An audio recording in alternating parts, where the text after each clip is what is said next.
It is not just what we do for the miners. One is creation of awareness of their conditions. Okay. Because what we try to do, being a multi-stakeholder platform, is to engage different entities into addressing the issue, because no single organization can do it alone.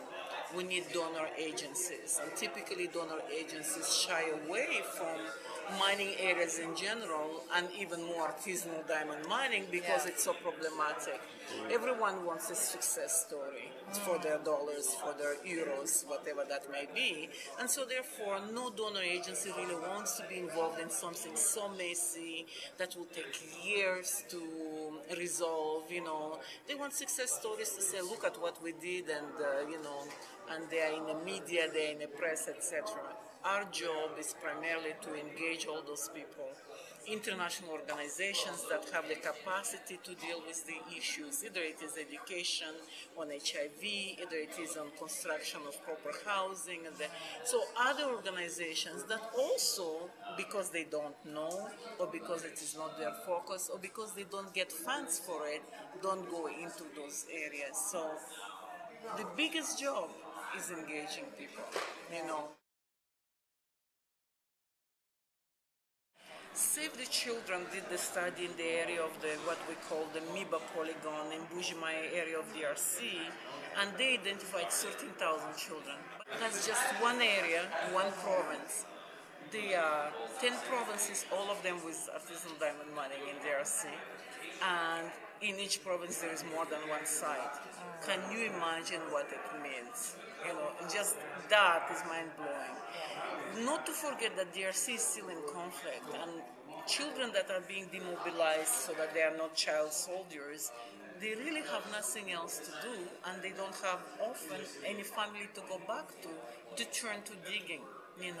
So the violence that they've learned while doing war, they bring it to those mining sites. So there is all that aspect that you don't know what to do with them, how to deal with all those children. They're heads of households sometimes, or they are just lonely soldiers, former soldiers going around from one side to another.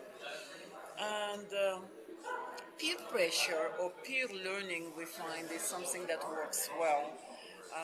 Another organization that is a Belgian one had a project in another province of DRC, Katanga, and it was for children that were mining heterogenite.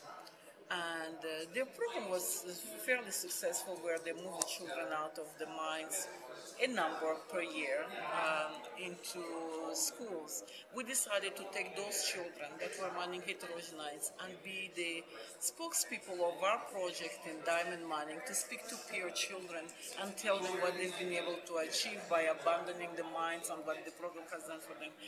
And children listen to children, and that's...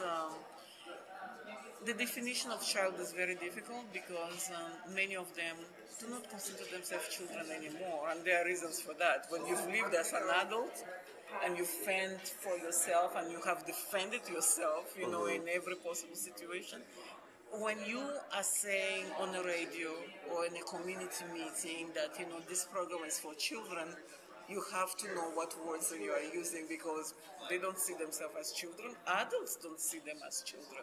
They see them as younger than themselves, and it's a culture of respect anyway, where the younger is always respect. So they see them as younger than themselves, but they don't see them as children. So our northern definition of children often needs to be put into a context locally.